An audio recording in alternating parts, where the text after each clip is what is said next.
ซึ่งหากผู้ขับขี่เหนื่อยล้าจากการเดินทางสามารถจอดพักผ่อนรวมทั้งสอบถามข้อมูลเพื่อวางแผนการเดินทางได้ด้านนายโสพลวิริยะวัฒนะยิ่งยงผู้ในการแขวงทางหลวงลำปางที่1เปิดเผยว่าการจัดตั้งศูนย์อำนวยความสะดวกและปลอดภัยดังกล่าวเป็นการดำเนินงานตามแผนบูรณาการป้องกันและลดอุบัติเหตุทางถนนช่วงเทศกาลปีใหม่พุทธศักราช 2569 ภายใต้การรณรงค์ขับขี่ปลอดภัยเมืองไทยไร้อุบัติเหตุโดยเปิดให้บริการระหว่างวันที่ 26 ธันวาคม 2568 ถึง 5 มกราคม 2569เพื่อให้การเดินทางในช่วงเทศกาลปีใหม่เป็นไปด้วยความปลอดภัยตลอดเส้นทางบรรหารสุยะสวทลำปางรายงานจบข่าวพฤษแก้วพิบูลอ่านเราฟังข่าวครั้งต่อไปเวลา 7:00 น.ติดตามข่าวที่นำเสนอไปแล้วได้ที่ www.thainews.prd.go.th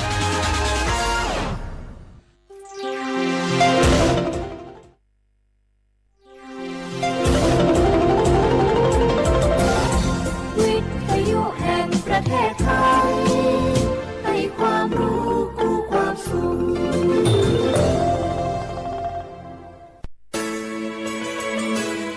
สถานีวิทยุกระจายเสียงแห่งประเทศไทยจังหวัดเชียงใหม่ AM 1476 กิโลเฮิรตซ์สถานีวิทยุภาคภาษาชาติพันธุ์แห่งเดียวในประเทศไทยที่มีความทันสมัยเชื่อถือได้สร้างอัตลักษณ์กลุ่มชาติพันธุ์สู่สากล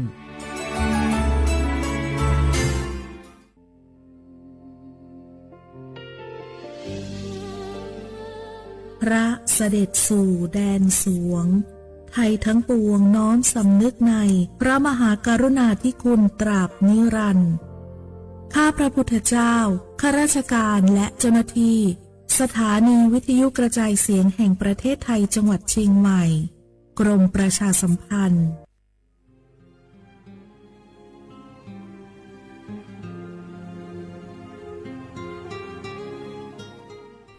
This is a moment of profound grief for the Kingdom of Thailand. The collective voices of Radio Thailand Chiang Mai join the Thai nation in mourning the passing of our beloved Queen Martha, Her Majesty Queen Sirikit. Her life was a testament to the unwavering service, grace, and deep love for the Thai people. Our humble condolences and thoughts are with His Majesty the King, the royal family, and all the Thai people during this deeply sorrowful time. We will remember her forever.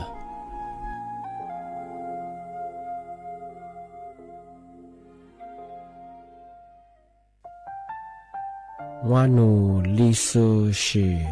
Tami kunawa jama amusa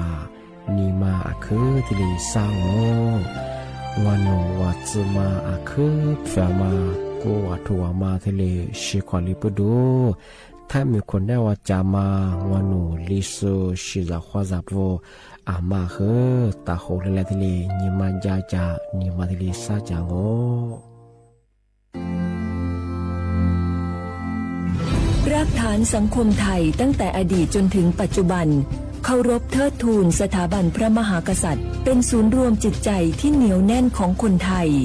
ในเวลาที่เกิดวิกฤตทางการเมืองพระบารมีของพระเจ้าอยู่หัวก็ทำให้เกิดความสงบและช่วงที่เกิดวิกฤตเศรษฐกิจปรัชญาเศรษฐกิจพอเพียงของพระเจ้าอยู่หัวรัชกาลที่ 9 พระราชทานให้กับคนไทยก็ทำให้ผู้ที่น้อมนำมาปฏิบัติมีภูมิคุ้มกันและไม่เกิดความเสียหายพระปฐมบรมราชโองการของพระเจ้าอยู่หัวรัชกาลที่ 10เราจะสืบสานรักษาและต่อยอดและครองแผ่นดินโดยธรรมเพื่อประโยชน์สุขแห่งอาณาราษฎรตลอดไป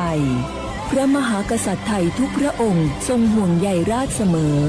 สถาบันพระมหากษัตริย์ไทยศูนย์รวมใจไทยทั้งชาติ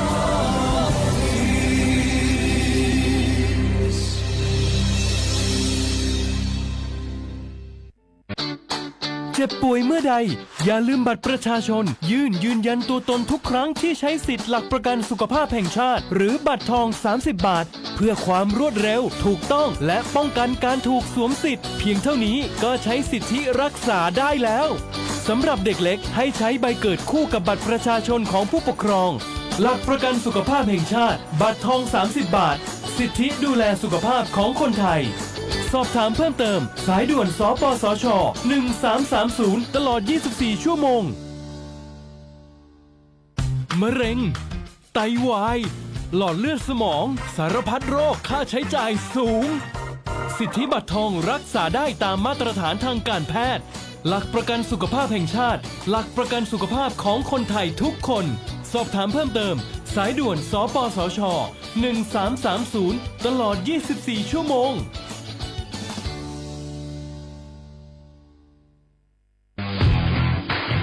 รัฐบาลไทยประกาศสงครามสแกมเมอร์รัฐบาลจึงได้ประกาศสงครามกับสแกมเมอร์ในฐานะที่สแกมเมอร์เป็นวาระแห่งชาติและในวันนี้ผมก็ได้ใช้โอกาสนี้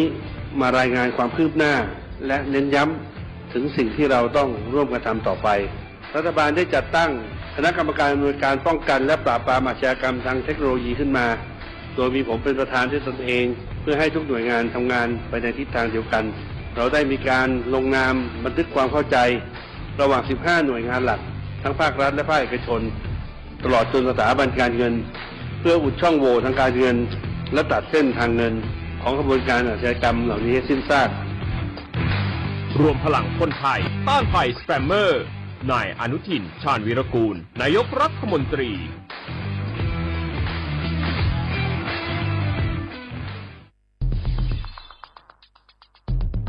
แค่3 ปีความเสียหายจากอาชญากรรมไซเบอร์ของคนไทยพุ่งทะลุถึง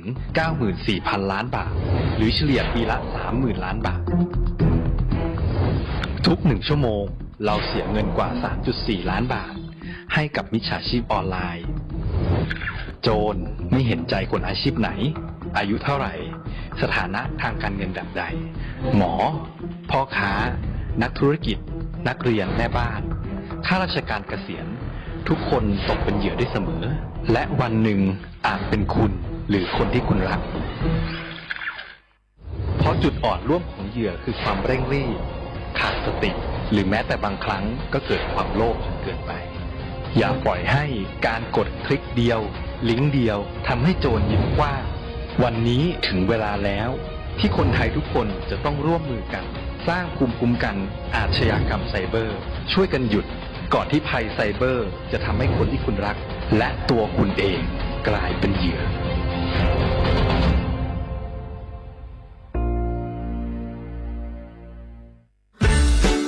คำขวัญวันเด็กแห่งชาติปีพุทธศักราช 2569 รักชาติไทยใส่ใจโลกสถานีวิทยุกระจายเสียงแห่งประเทศไทยจังหวัดเชียงใหม่ขอเชิญน้องๆหนูๆร่วมงานวันเด็กแห่งชาติประจำปี 2569 ในวันเสาร์ที่ 11 มกราคม 2569 เวลาตั้งแต่ 8 โมงจนถึงเที่ยงกิจกรรมตอบคำถามเล่นเกมลุ้นรับของรางวัลมากมายแล้วพบกันนะคะ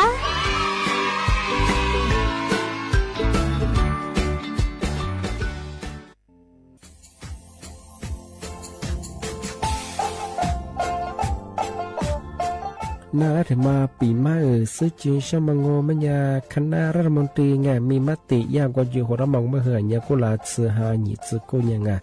ยึดโขอยู่ตรงยาสดซื้อฉีกว่าย่าใบระมองเมื่อเหือแก้ไขปัญหาไงสถานะอาทิตย์เหือสัญชาติไงเอาถ้าหมายความว่าจะส่งไง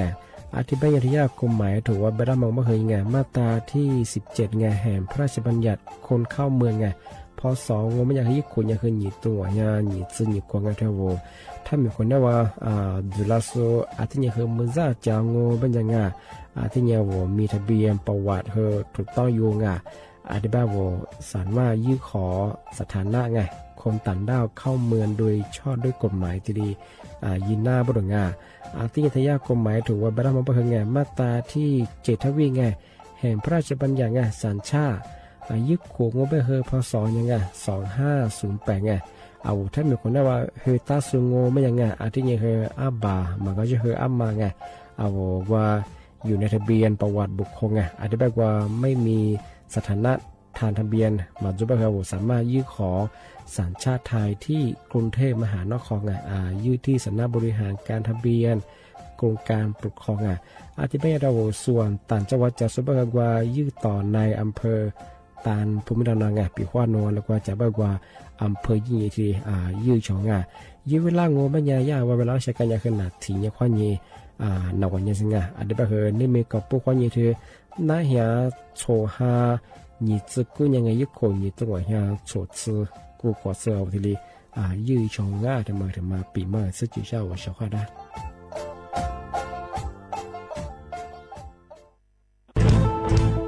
เชียร์ว่าบุกอามาสนใจลงโฆษณาทาสถานีวิทยุกระจายเสียงแห่งประเทศไทยจังหวัดเชียงใหม่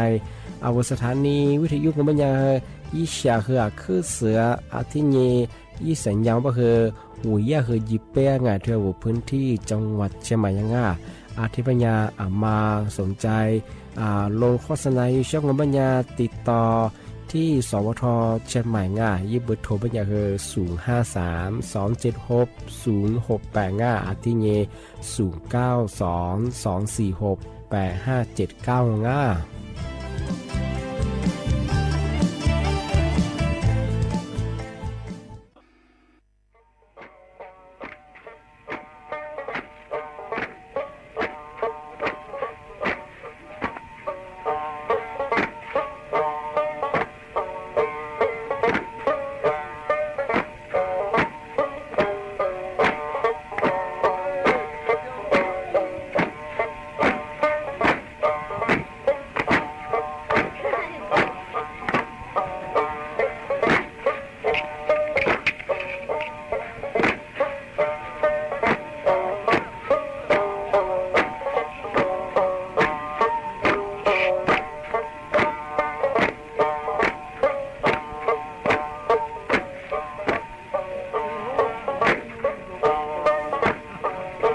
只是我体弱你嘛苦过，有皮的我，好比梦是你，也是让我塞去见我。今年若年，努得我指望我罗斯，我体弱塞去跟你，我罗的嘛，一个可怜你。是让我你马上路，我女你，努力个干你，努力你也是个个，忘我了，叫嘛女你也，你母不着怕嘞，是家呗。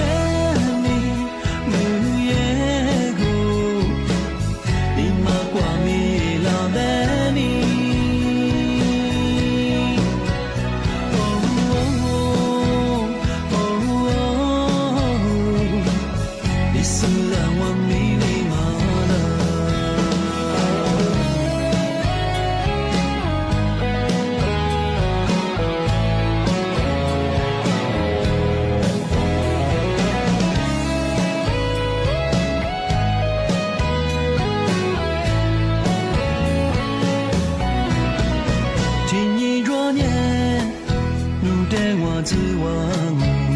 我罗斯，我体弱塞去跟你，我罗大妈，一个可怜你，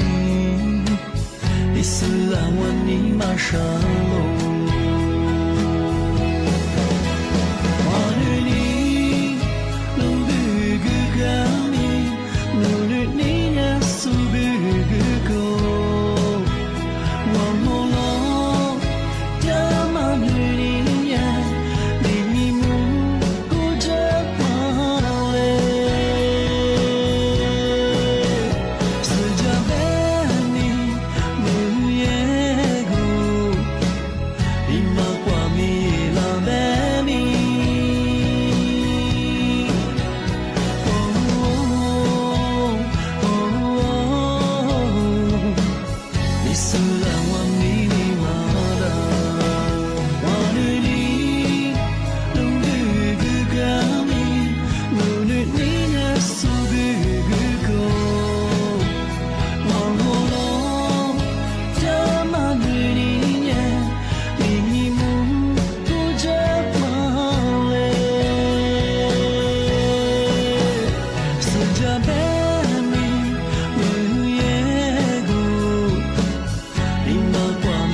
小花不啦花花，你呢？楚莫花你见莫啊！啊我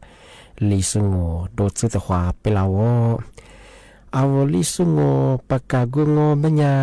ทาจิ้นหมายงะสถานีวิทยุกระจายเสียงแห่งประเทศไทยจังหวัดเชียงใหม่ว่าดางาอาทิยทาววิทยุมือจำมาก็บ่เฮยยีระบบญาAM ยี่ความถี่งปัญญาที่ตัวลี่เฮียสิจะโชว์ขึ้นกว่าจูญาดอลลาร์อาทิยทาระบบไลฟ์สดไงฟิสบัวคือไลฟ์จากยิบเพลงก็คือสวทเชียงใหม่ AM 1476กิโลเฮิรตซ์ที่ไลฟ์จากนั่นแน่ที่ขวาที่มรอที่ขวานั่นแน่เป็นฉุมมุขวานี่เจโมที่มรแล้วเป็นหนีมุขวานี่ซาโมนาทีเนี่ยขวานี่นั่นเนี่ยสถิติตัวจ้างอาทิตย์นี้ที่มาเชื่อเฮียสำนักงานตำรวจไซเบอร์ที่มาแจ้งเตือนฝรั่งอามุสาที่เราชมมาข่าวสุดยอดกลุ่มมิชาชีแกนคอร์เซนเตอร์ถูกมาคือ เอาละโทฟลานีงอนยาเจ้าหน้าที่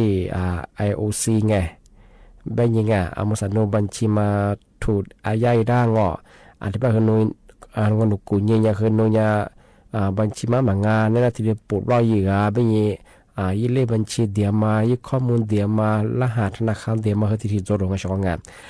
ที่แบบงูเป็นยาช่องงานมาคือจามงานปีว่าหลักสุดที่ว่าทุกคนยังงงเนี่ยเจ้าหน้าที่ตันโนมันก็คือเจ้าหน้าที่ศูนย์ AOC เป็นยังไงในรายบัญชีกว่าย่าเจ้าหน้าที่ธนาคารแบบตันโนแบบสุกว่าปิดอีรามาย่าที่เรียกปลดล็อกเหยื่อโดเป็นยังไงเอาเพราะทุกคนงานที่เป็นยาทุยาสถานการณ์ตลอดบ้านบางอย่างคือส่วนใหญ่ยานโยบายที่เชื่อมจูบลงทุยาส่ง AOC เนี่ยทุยาเจ้าหน้าที่เป็นยังว่าทุกคนมันที่เชื่อมจูบเชื่อไงที่เป็นยังช่วงงานมาคือพัฒน์จงมันยังคือถ้าจุดจะมีวันสายงานต่อช่วยช่วงงานเอาไปข้าวบัญชีโดนอาญายังงูมันยังคือเอาดาวกว่ายาศูนย์AOC ได้ยิ่งติดต่อก็เฉยไงกว่าอีเบอร์โทรก็คือ1441ที่นี่คือต่อด้วย2ว่ายาคนอย่างว่าทุกวันมันตัวเฉยของไงปีข้าวโนพัฒน์จงมันยังคืออาลียังคือมันยังคือแกนคอสินเตอร์ไงหลักสมคาโซเอาว่าที่ทุกวันนี้ในที่ยืดจอกันเป็นยังไงพวกเขาช่วยยังไงแบบคือข้อมูลเดียวมาเลขบัญชีเดียวมาคือที่ชื่อมาคือยี่เขาคือจวงแบบคือถึงมาที่แจ้งเตือนฉันนั่นละที่เนี่ยปีว่ากุลาบุษเขาว่างมาบัญชีกว่าญาติธนาคารแบบตันหนุนแบบโซบัญชีว่ากว่าถูกอายัดมาที่จบไปคืองานบุคือกว่าญาติศูนย์ AOC ได้ไงที่ติดต่อที่ปลดล็อกช่องงานมาถึงมาปิดมาสุจิชานั่นละที่นี่ถึงมาถึงเชื่อคืองานย่าตำรวจแกจะรอจอคือถึงมาที่แบบฝรั่งมาคือดวงโง่เป็นยังไงวะแล้วคือชิสุบะคืออะไรกว่าเยอะงานปัจจุบันมีเยอะแล้วกว่าเยอะแบ่งทำไม่ดีหมวกก็เนาะหนังหัวบุรุษมาสาบะคือมาพาหมวกบะคือนี่ตัวบัตรเล็กโคจาวยี่ชิสุนี่ตัวยี่จุดสุดนี่ตัวนี่ว่าบะคือถือว่าพาหมวกคนได้เป็นยังคือลีตัวบัตรเล็กเยอะเเอาหมวกก็เนาะพาหัวละโง่เป็นยังหนังหัวละยังคืออันนี้ยังคือยังปีขว้าจับก็จับบาลูกคือลุยแล้วส่วนว่าอยู่แล้วว่าอันนี้ดีจะคือเลยคือเอาวันนั้นของผมแล้วยังคือลี้ยังคือฉีดเหตุเป็นสิ่งที่ป้องกันแย่ไปเฉยๆของงานนึกว่าพามาหัวเราโง่เป็นยังคืออันลี้ยังคือยังเป็นสิ่งที่สุดยังมาคือมันจุดงานสักว่าเอาชิมสักเรื่องคือพอลุยเป็นยังว่าวุฒิว่าจะบาจุกฟ้าตัวจะพอตัวเทเป็นยังว่าวุฒิคือเบื่อมาเชื่อมาคือยังอีเป็นสิ่งคือสูงยังเลยของงานที่ความยิ่งสูงเอาละคือดวงมันยังไงลูกคือจะปุ๊บเลยคือมาคือหมวกก็น้องหนาหูเมื่อที่เลยแบบฝรั่งงแบบคือมาทำไปดีช่องที่เนี่ยว่าบางมาอยู่สูงมันยังไงว่าสมมติว่าคือว่าจะนึกจะเชื่อว่าจะเนี่ยลูกคือจะถูกสุยแบบคือหมวกก็น้องหนาหูเจงมาแล้วก็อย่าคือหนาหูเพราะหมวกมันยังคือปีว่าสุยเจ้าหน้าที่ตำรวจพามุลิแบบคือ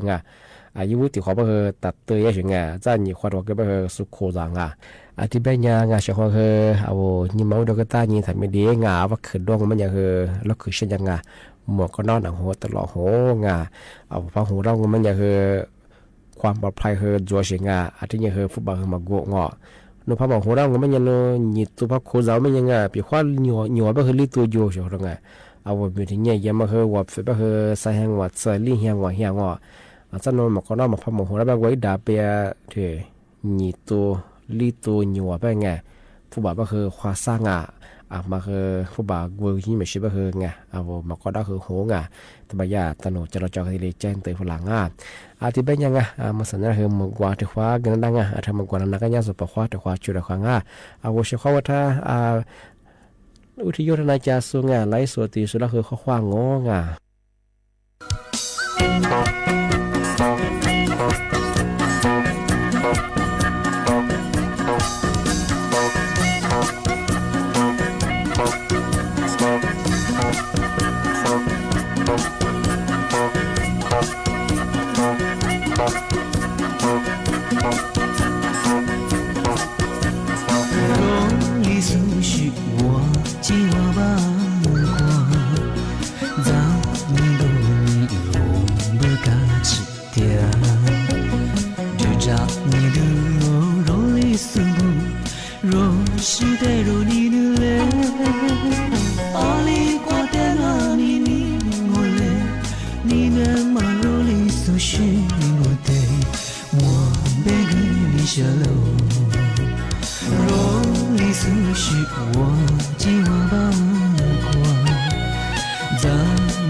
哪能不能挂抓嘞？路中始终两马错失路，不怕来我的你呢，不怕来输的你我，却连你的两马错失路。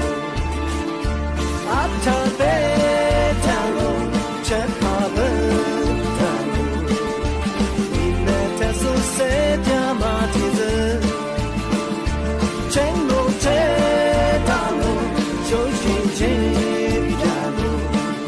是这好的花马里苏西。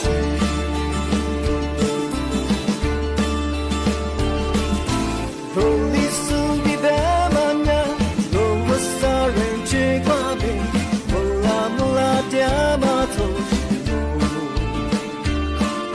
三把苏的路对家，三桌苏的。完了，我们跨马走西路，啊，他的条路，却怕不条路，你的这是谁家马蹄子？前路这条路，就是这条路，谁做好了跨马里走西。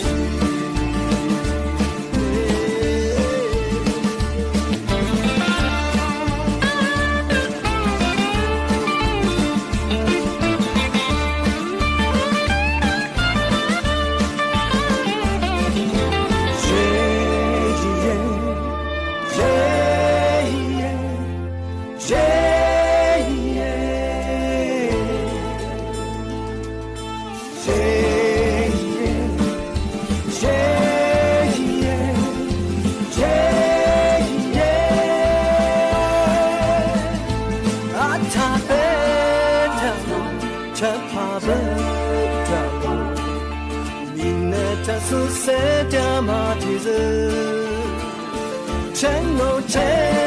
大路，就是这条路，是最好的花马里苏西。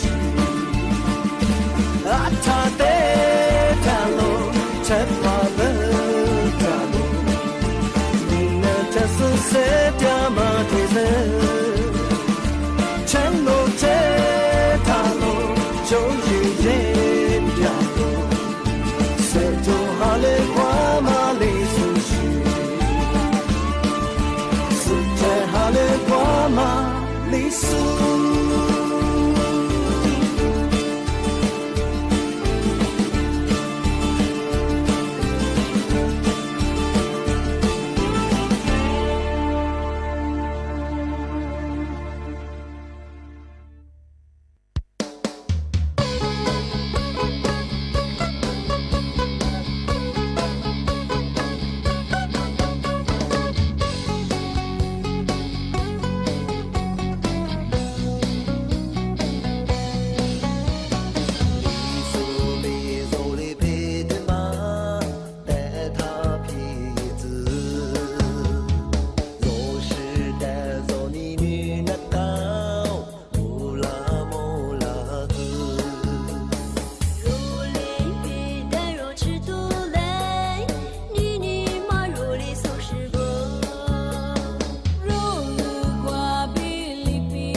อาทินี้ไงกรงอนามัยอาทินี้สาธารณสุขไงแบบบางแบบไงเอามาหาลิจังโอ้มันเอาเสียความว่าป้าเสียบ่เฮมาดูแลสุขภาพเยเอามาก็เดี๋ยวมาจ่ายเงี้ยบ่งเอามาสั่งโอ้มันยามาหาลิจังยาน่าจะเพียงแค่ยาสิจวงโควิดงอที่เนี่ยไข้เลือดออกงอไข้หวัดใหญ่มียานี้ไปไข้เลือดออกหนึ่งสูบยาสิงเปียว่าอาการที่ประจงมันยังมีในสิ่งยิ่งกับกุญยิงกับตัวยีเบชงก็ดูก็มีนัดสวมางอไข้คือยมาอันนี้ก็ดูก็มีเฮชามาโจยซึมีเฮชาจวงอันนี้เฮเนี่ยเฮจะฮีจะลาได้บ้างพิลิได้บ้างทำไมเนี่ยไข้เลือดออกกินนะอันที่เนี่ยจะจะว่ามีงออันที่เนี่ยตามันน่าจะเฮียจะก็ดูมางอเอาที่พระดาวเป็นยันแบบน่าจะไข้ว่าอย่างงั้นก็คือไข้เลือดออกกินนะเป็นยังมีคุยยี่คือกุญยีตัวยี่บดงเอาปัจจุบันเราไม่จะยี่ไข้เลือดออกพลังบ่ยี่ขึ้นจากขึ้นที่ยี่อาการมาไหนบ่เอาขึ้นจากขึ้นช่วยบ่อันนี้เราชั่วโมงเอาผู้สูงอายุมันยังอันที่ยังมีความเสี่ยงเปียว่าไข้ออกพักเลี้ยงโง่เป็นยังเอาชั่วโมงยังที่กระโดดบ่โรคประจำตัวดงหน้าคือมีอาชีพความดันเบาหวานดงอาจบ่มาพักเลยบ่มีสัจจิโฟดังมีจริงกับกุญยีกับตัวยี่ชอนง่ายมานาตะโพถึงมาที่ปีมาสัจจิช่างอาทิตย์แบบมันยังนี่ในคณะปีมามันที่แลโดยเฉพาะอาทิตย์แบบอาจจะที่มูลญีโมขวาญีสามโมวาที่ขวามูลควางเอาชกวาวิทยุนาจาโซอาทิตย์ไลสวติสุดคือบโมอาทิตย์นี่คือท้าวมังกว่าชิดามังกว่าสุฟลาโซมังกว่าเงฟลาโซละคือบบอาทิตย์แบงก็ไม่ยังชกงามาคือทำไม่ดีเอาว่าคือพัดดวงโง่เป็นยังเอายิมโมโลกดังเอามาคนนอกคือหัวเอาแล้วคือจุดสุดยังอาทิตย์ยังคืออาลูกก็เยอะเอาโลเชบคือยังคือตัดต่างเนี่ยชื่อเลยคือละหมดชื่อใกล้ชื่อโลชื่อสุดคือจุดชื่อว่ากว่าโลชื่อเนี่ยโทรศัพท์นี่ก็ยังมาถ่ายยังมาคือยังคืออันตรายยังอาทิตย์แบบนี่ไหนคือนั่นคือบบอาจารย์ที่มุลอยยิ้มเมื่อควายเนี่ยสามเมื่อวะแต่ความมุลอยควางคว้าสวัสดีครับ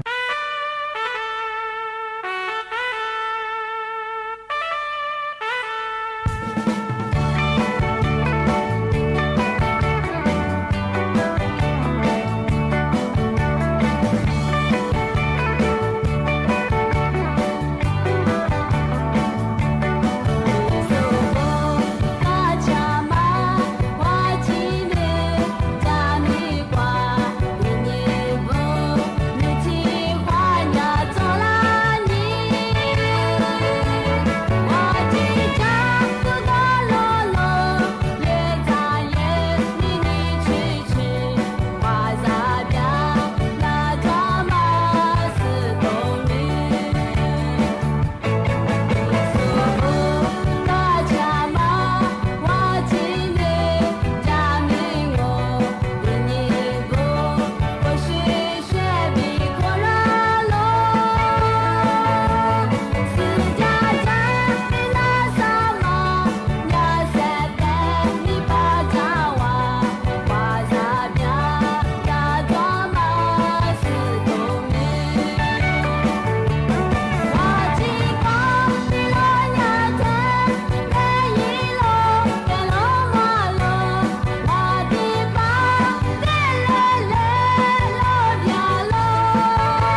Mare